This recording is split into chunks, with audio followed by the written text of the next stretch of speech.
dear students, we are here to discuss about the medicinal chemistry third, and the topic is anthelmintics, which is the part of unit as per the syllabus prescribed by the PCI.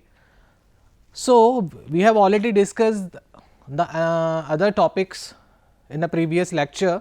Now, come to the topic is anthelmintics. So, what is anthelmintic drugs? ठीक है, anthelmintic drugs act against infections caused by parasitic worms, that is helminths, like tapeworm, ठीक है, roundworms, nematodes and flukes. So, helminths can be divided into three groups, that is cystodes, tapeworm, nematodes or roundworm and termitodes, that is flukes. सो एंथेलमेंटिक्स वो drugs हैं जो हेलमिंथ्स, जो भी मैंने अभी बताया कि हेलमिंथ्स क्या होते हैं, उनके द्वारा जो इन्फेक्शंस होते हैं तो वहाँ हम जो ड्रग्स यूज़ करते हैं उनको एंथेलमेंटिक ड्रग्स बोलते हैं. तो एंथेलमेंटिक्स वो ड्रग्स हैं जो पैरासिटिक वर्म जो हमारे इंटेस्टाइन में जीआईटी ट्रैक्ट में रहते हैं और हमें डिफरेंट तरह की प्रॉब्लम्स क्रिएट करते हैं. पैरासिटिक वर्म्स मतलब बहुत एक उनकी लेंथ होगी, हाइट मतलब लेंथ में बड़े होंगे और वो हम पे डिपेंड करते हैं, हमारे फूड को यूज़ करते हैं और वहाँ एक इन्फेक्शन क्रिएट करते हैं. तो हेलमिंथ को हम थ्री ग्रुप में डिवाइड कर सकते हैं. The first one is cestodes जिसको हम टेपवर्म बोलते हैं, सेकंड इज नेमेटोड्स जिसको हम राउंड वर्म बोलते हैं, एंड थर्ड इज टर्मिटोड्स जिसको हम फ्लूक्स बोलते हैं. तो स्टूडेंट आपको ध्यान रखना है कि हेलमिंथ जो होते हैं उनको थ्री ग्रुप में डिवाइड किया गया है. Number one is tapeworm, roundworm and flukes. Tapeworm categorized in cystodes, roundworm is nematodes and flukes are termitodes. ठीक है, और इनके इन्फेक्शन को रोकने के लिए हम जो ड्रग यूज़ करते हैं उनको एंथेलमेंटिक्स बोलते हैं. So the elements differ from other infectious organism in that they have a complex body structure, they are multi cellular and have partial or complete organ system, that is muscular nervous system, muscular system, digestive system and reproductive system. तो ये अभी तक जो हमने different category की drugs को देखा, जिसमें हमने एंटी फंगल ड्रग्स को देखा, ठीक है, वहाँ हमने देखा था कि उनके स्ट्रक्चर्स अलग हैं, उनकी ड्रग्स की कैटेगरी अलग है. उसके बाद हमने अदर कैटेगरी को डिस्कस किया और आज हम जो डिस्कस कर रहे हैं वो है एंथेलमेंटिक्स. तो एंथेलमेंटिक्स अदर ऑर्गेनिज्म या माइक्रो ऑर्गेनिज्म से डिफरेंट होते हैं because they have muscular system, nervous system, digestive system and reproductive system. Now come to the classification of anthelmintic drugs. जैसे कि हमने पहले भी डिस्कस किया कि एंथेलमेंटिक्स वो ड्रग हैं जो हेलमिंथ के इन्फेक्शंस को रोकेंगे या उनके अगेंस्ट काम करेंगे. Now the first category classification on the basis of chemical structure.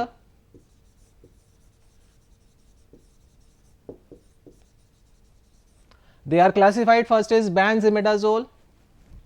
तो मेडिसिनल केमिस्ट्री में हमें केमिस्ट्री बेस्ड पढ़ना होगा, स्ट्रक्चर बेस्ड पढ़ना होता है. तो बेंजिमिडाजोल एक हेटेरोसाइक्लिक रिंग है, जैसे कि ये स्ट्रक्चर में दिख रहा है, ये एक बेंजिमिडाजोल का स्ट्रक्चर है. तो सब्स्टिट्यूटेड बेंजिमिडाजोल बहुत इंपॉर्टेंट कैटेगरी है, इसीलिए हमने इसको हाईलाइट भी किया है कि these are highly effective against ascaris, enterobius, trichuris and hookworm infection as single और मिक्स्ड इन्फेक्शन. तो ये बहुत इंपॉर्टेंट ड्रग है जो बेंजिमिडाजोल कैटेगरी में फर्स्ट कैटेगराइज हुई है, जिसमें एग्जांपल्स हैं albendazole, mebendazole, fenbendazole, oxibendazole and parbendazole. जैसे कि मैंने स्ट्रक्चर में दिखाया, आपको दिख रहा होगा स्ट्रक्चर जिसमें आर सब्स्टिट्यूशन है, तो आर की जगह अगर हम ये मोइटी रखते हैं तो ये हमारा एल्बेंडाजोल होगा, अगर हम इस मोइटी को रखते हैं तो ये मेबेंडाजोल, देन फेवेंडाजोल एंड ऑक्सीवेंडाजोल एंड परवेंडाजोल. तो ये ड्रग्स आपको याद रखनी है कि ये बेंजिमिडाजोल डेरिवेटिव है, ये एंथेलमेंटिक्स हैं. ठीक है, तो इसमें ये सब्स्टिट्यूटेड बेंजिमिडाजोल रिंग इनमें प्रेजेंट होगी. Now the next category is quinoline and isoquinoline. जैसे कि हम जानते हैं कि क्यूनोलिन एक हेटेरोसाइक्लिक रिंग है जो बहुत ही इंपॉर्टेंट और वर्सेटाइल रिंग है, जिसमें एंटी मलेरियल कैटेगरी भी आती है. उसके अलावा आइसोक्यूनोलिन, दिस मोइटी, तो इसमें आपके एग्जाम्पल आते हैं ऑक्सामिनाक्विन एंड प्राइज़ाक्विंटल। बहुत ही इंपॉर्टेंट ड्रग है प्राइज़ाक्विंटल, जो एज ए एंथेल्मेटिक ड्रग या हुक वॉर्म इन्फेक्शन में या फिर टेप वॉर्म इन्फेक्शन या स्कैरिस इन्फेक्शन में ये यूज़ होती है। ठीक है, इसमें कैटेगरी हो गई ऑक्सामिनोक्विन। ठीक है, ये क्विनोलिन्स और आइसोक्विनोलिन डेरिवेटिव्स हैं, जिसमें एग्जाम्पल हो गए oxamniquine and praziquantel. Now the next is piperazine derivative. तो पाइपराजिन रिंग कौन सी मोइटी होती है? पाइपराजिन ये मोइटी प्रेजेंट होती है, दिस वन, दिस इज पाइपराजिन। तो ये पाइपराजिन साइट्रेट मोइटी के साथ में एक रिंग है, इसका नाम कैटेगराइज किया हमने piperazine citrate. And next is diethylcarbamazine, जिसमें ये रिंग स्ट्रक्चर है जैसे कि हम स्क्रीन पे देख रहे हैं। तो ये मोइटी आपकी पाइपराजिन डेरिवेटिव में आएगी। तो जैसे कि हमने देखा क्विनोलिन आइसोक्विनोलिन में आ गया, पहला था benzimidazole and third is piperazine derivative that is piperazine citrate and diethylcarbamazine. ठीक है, तो ये ड्रग आपको इसके क्लासिफिकेशन को याद रखना है। Now the fourth category is vinyl pyrimidine, जिसमें आपका आता है pyrantel pamoate. Fifth category is amide, जिसमें आता है niclosamide. Then six is natural products that is avermectin, ये बहुत इंपॉर्टेंट ड्रग है जो कि वेल नोन ड्रग है। सेवन इज ऑर्गेनोफॉस्फोरस कंपाउंड, जिसमें metrifonate. Next is imidazothiazole derivative, जिसमें लिबामाइसोल। ठीक है, next ninth is nitro derivative that is niridazole. तो क्लासिफिकेशन अगर हम एक बार फिर से देखें तो सबसे पहले कैटेगरी हमारी है बेंजीमेडाजोल, जिसमें बेंजीमेडाजोल मोइटी है, तो इसमें ड्रग्स आती है albendazole, mebendazole, fenbendazole, oxibendazole and parbendazole. Now the second is quinoline and isoquinoline, जिसमें oxamniquine and praziquantel. Third is piperazine derivative, जिसमें piperazine citrate and diethylcarbamazine. And the fourth is vinyl pyrimidine, pyrantel pamoate, इसमें example है amides, निकोलोसामाइड। Natural products में आएगा एबरमैक्टिन। Organophosphorus category में आएगा आपका मैट्रीफोनेट। इमिडाजोथायाजोल में लेविमासोल एंड नाइट्रो डेरिवेटिव में नीरिडाजोल। ठीक है स्टूडेंट, वन बाई वन हम डिस्कस करेंगे जो एज पर आपके सिलेबस मेंशन है। Now come to the diethyl carbamazine citrate.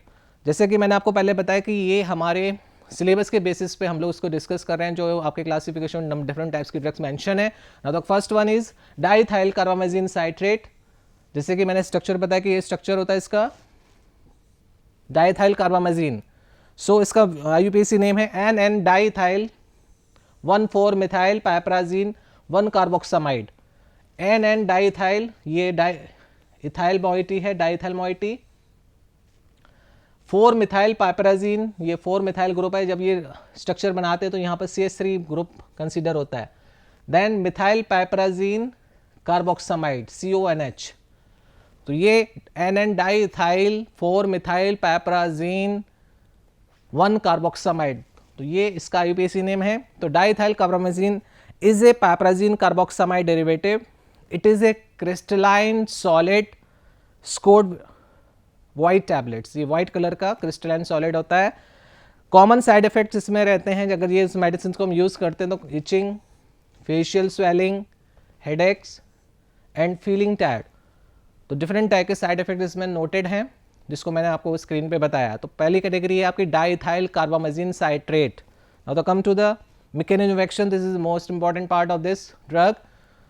So the mechanism of action of diethyl carbamazine is thought to involve sensitizing the microvilli to phagocytosis, and one study showed that diethyl carbamazine activity against Brewisia malayi and microvilli is dependent on inducible nitric acid synthetase and the cyclooxygenase pathway.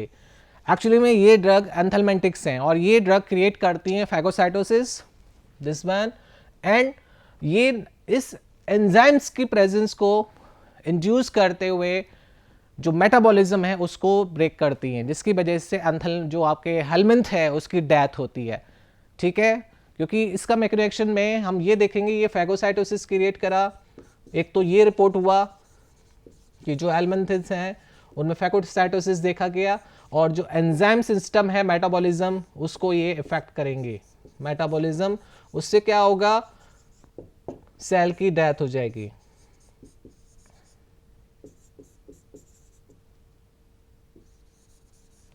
ठीक है, now come to the uses of this drug. It is use primarily as the citrate in the treatment of filariasis. Filariasis is also a helminth, particularly infestation with Boucheria bancropti और लोआ लोआ। ये बहुत common helminth हैं जो ऐसी population में पाए जाते हैं जहाँ बहुत गंदगी है या नॉन हाइजीनिक जो कंडीशंस होती हैं, वहाँ पर गंदा खाना खाना है, तो ये हमारे इंटेस्टाइन में, स्टमक में पहुँच जाते हैं और वहाँ पर इन्फेक्शन क्रिएट करते हैं। तो diethylcarbamazine. Now the next is thiabendazole. तो थायोबेंडाजोल एक बेंजीमिडाजोल डेरिवेटिव है, ये बेंजीमिडाजोल मॉइटी है और ये थायाजोल रिंग है, तो उससे मिलकर बना थायाबेंडाजोल।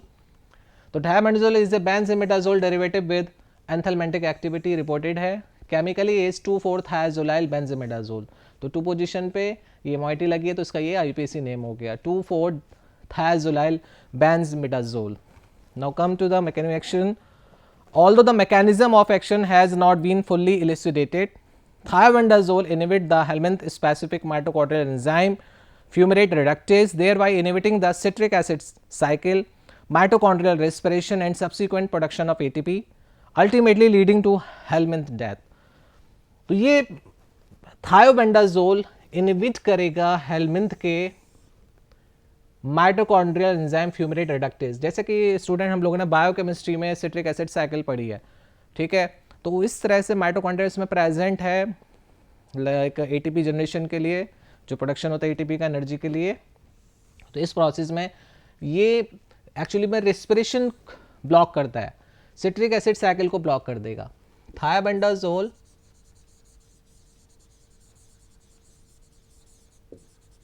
इनहिबिट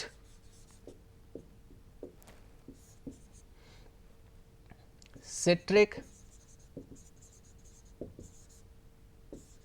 एसिड साइकिल, इसको ये इनहिबिट करेगा, जिससे क्या होगा, प्रोडक्शन ऑफ एटीपी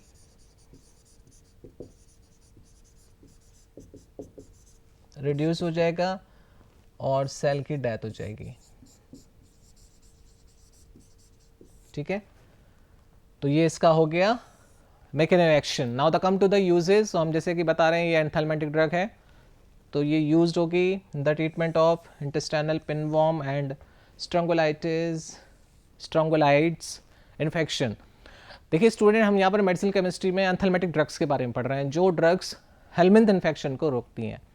ठीक है, अब आपको एक काम और भी करना है कि डिफरेंट टाइप के जो हेलमिंथ्स होते हैं, जिसे अभी मैंने डिस्कस किया कि इनको 3 कैटेगरी में डिवाइड किया गया, तो इन कैटेगरी के जो एग्जाम्पल्स हैं इनको आपको स्टडी करना है, खुद से एक बार देखना भी है।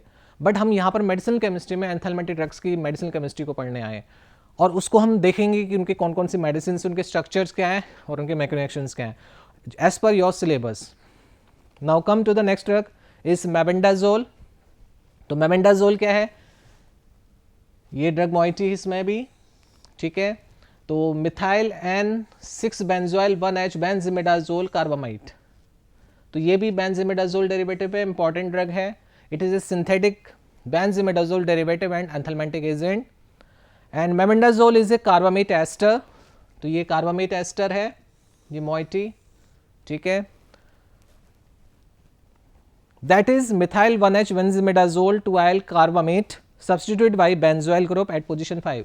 तो ये पोजीशन 5 पे बेंजोइल ग्रुप होता है, ठीक है, C6H5CO CH2, तो ये बेंजोइल ग्रुप है, CO ग्रुप लगा हुआ है, C6H5CO, तो ये मॉइटी इस पे अटैच होती है 5th पोजीशन पे।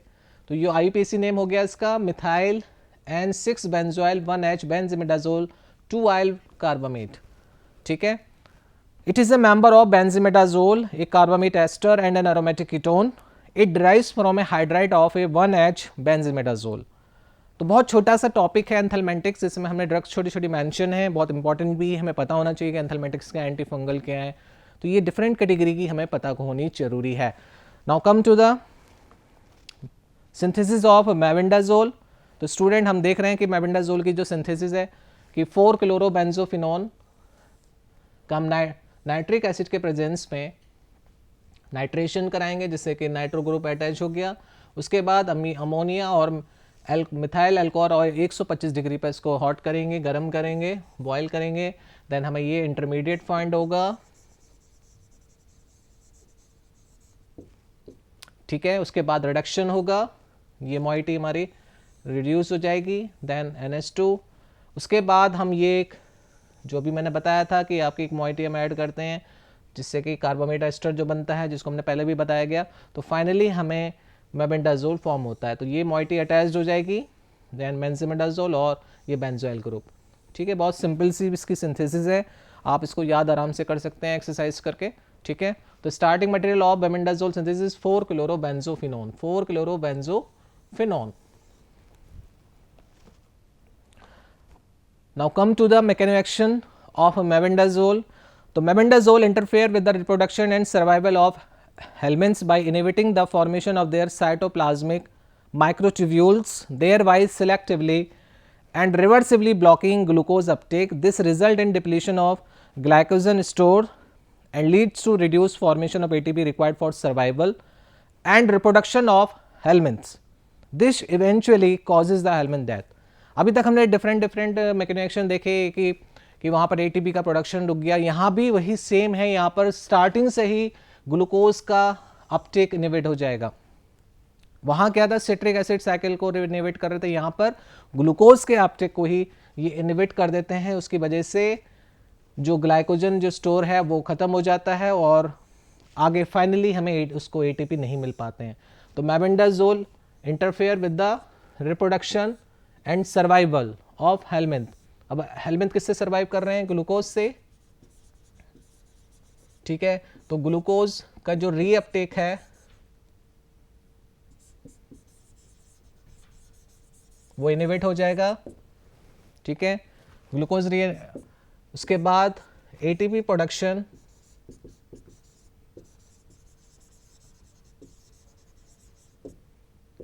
डाउन हो जाएगा, रिड्यूस हो जाएगा। उससे क्या होगा, सेल की डेथ हो जाएगी, ठीक है। तो मेन ये रिप्रोडक्टिव सिस्टम और सर्वाइवल मैटर जो है कि उसको जो ग्लूकोज चाहिए ग्लाइकोजन स्टोर के लिए, एनर्जी के लिए, वो रिड्यूस हो जाएगा, उससे उसकी डेथ हो जाएगी। Now come to the uses of mebendazole. It is in anthelmintic drugs used commonly for round worm. Round worm जो होते हैं जिसमें pin worm and hook worm आते हैं, ठीक है। Now trichinosis, capillariasis and toxocariasis and other parasitic worm infection. तो बहुत इंपॉर्टेंट ड्रग है कि ये उस कैटेगराइज में इसको रखा जाता है। Now come to the albendazole, the most important drug of this category, albendazole. Now come to structure, तो albendazole is also benzimidazole moiety. Now come to the IUPAC name of albendazole, methyl N6-propyl isosulfonyl 1H benzimidazole 2-alkyl carbamide। तो ये भी वही same कार्बामेड moiety है, but यहाँ थोड़ा सा different है। वहाँ पर बेंजोइल था, यहाँ पर डिफरेंट स्ट्रक्चर है, ठीक है। यहाँ पर है प्रोपाइल सल्फोनाइल moiety और वहाँ था हमारा बेंजोइल moiety, ठीक है। It is a benzimidazole broad spectrum anthelmintic structurally related to mebendazole. मैंने जैसे भी बताया कि मेबेंडाजोल में यहाँ पर बेंजोइल ग्रुप है, यहाँ पर प्रोपाइल सल्फोनाइल moiety है। That is effective against many disease. It is used for the treatment of variety of parasitic worm infestation, ठीक है। तो ये बहुत इंपॉर्टेंट ड्रग है एल्बेंडाजोल। तो जो एज ए, क्योंकि मैंने पहले बताया कि ब्रॉड स्पेक्ट्रम, तो ये बहुत इंपॉर्टेंट है कि जो बहुत डिफरेंट टाइप के इन्फेक्शंस में काम आती है। Now come to the mechanical action. It is also causes degenerated alteration in the tegument and intestinal cell of the worm by binding to the colchicine sensitive site of tubulin, thus inhibiting its polymerization or assembly into microtubule. The loss of the cytoplasmic microtubule leads to impaired uptake of glucose. जैसे कि हमने पहले बताया कि mebendazole क्या कर रहा है कि ग्लूकोज रीअपटेक को इनिवेट कर रहा है, और ये एल्बेंडाजोल भी उसी तरीके से काम करते हैं। ये ट्यूबुलिन जो इंटेस्टाइनल सेल वॉल में है,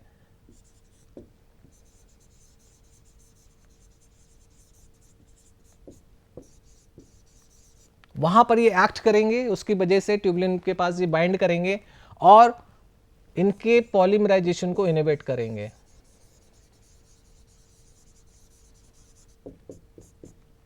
उससे क्या होगा, ग्लूकोज अपटेक रुक जाएगा और सेल की डेथ हो जाएगी। ठीक है, तो वही इसका मेन मोटो वही है कि ग्लूकोज अपटेक को रोकना, उससे सेल की डेथ होना। तो now come to the uses of albendazole. It is an anthelmintic agent used predominantly in the treatment of echinococcus, a parasitic worm that causes cyst in liver and lung.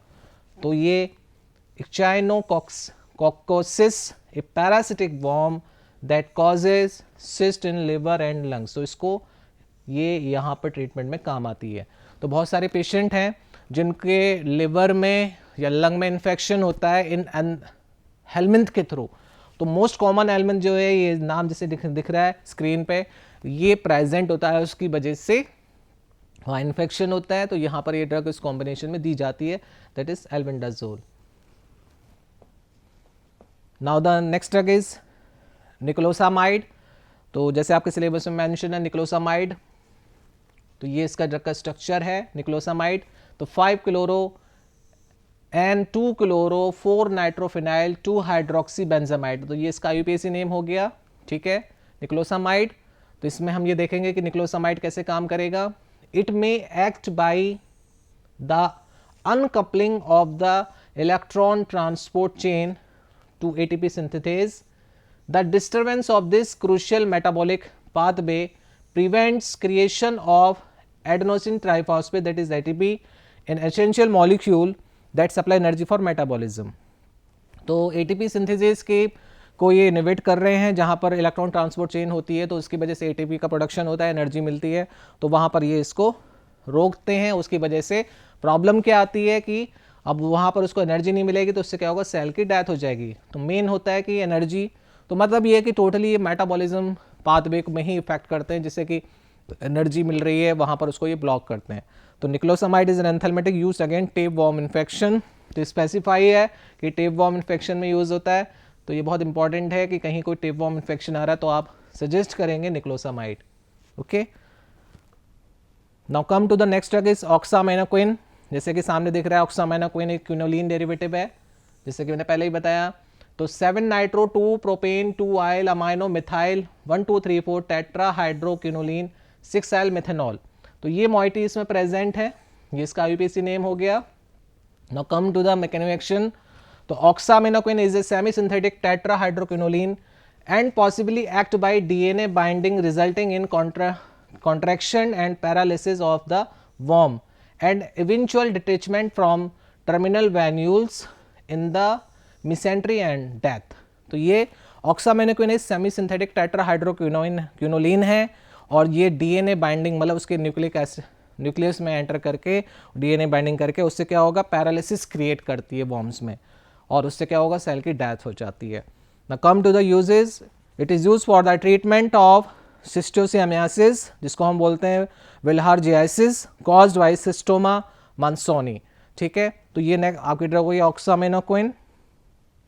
Now the next is praziquantel. जैसे कि मैंने बताया कि quinoline derivative है, जैसे कि हम बता रहे हैं क्विनोलिन। ठीक है, प्राइज़ाक्विंटल। तो it is a pyrazinoisoquinoline derivative with anthelmintic property. ठीक है, now mechanism action is praziquantel increases the permeability of the tegument of susceptible worm, resulting in influx and increase in intrategumental calcium leading to rapid contraction paralysis of the worms. अभी इससे पहले हमने discuss किया, वो भी quinoline derivative isoquinoline derivative है। तो main इनका टारगेट है पैरालिसिस क्रिएट करना। पैरालिसिस कैसे क्रिएट हो रहा है, वहाँ पर भी डीएनए बाइंड करके, और यहाँ भी वही सेम प्रोसेस है, उसकी वजह से कैल्शियम कॉन्ट्रैक्शन क्रिएट करते हैं। ठीक है, प्राइज़ाक्विंटल इज ऑल्सो है anthelmintic activity against broad spectrum nematodes. Now the come to the avermectin drug. It is a macrocyclic lactone derived from Streptomyces abermatilis with antiparasitic activity. Abermectin B1, a broad spectrum antiparasitic agent used for the food producing animals such as cattle, pigs. They are derived from Abermectin B1. ठीक है, the natural fermentation product of Streptomyces abermatilis. ये fermentation product है avermectin. Now the mechanism action, it exert is anthelmintic effect via activating glutamate gated chloride channels expressed on nematodes, neurons and pharyngeal muscle cell distinct from the channel opening induced by endogenous glutamate transmitter. Ivermectin activity channels open very slowly but essentially irreversibly. As a result, neurons or muscle cells remain at either hyperpolarization or depolarization state, then resulting in paralysis. The most common part is paralysis of the parasite. Okay, ivermectin is mainly used in humans in the treatment of onchocerciasis. तो student ये एंथेल्मेंटिक drugs की category यहीं पर ही हम लोग इसको खत्म करते हैं एज पर your syllabus. Okay, thank you.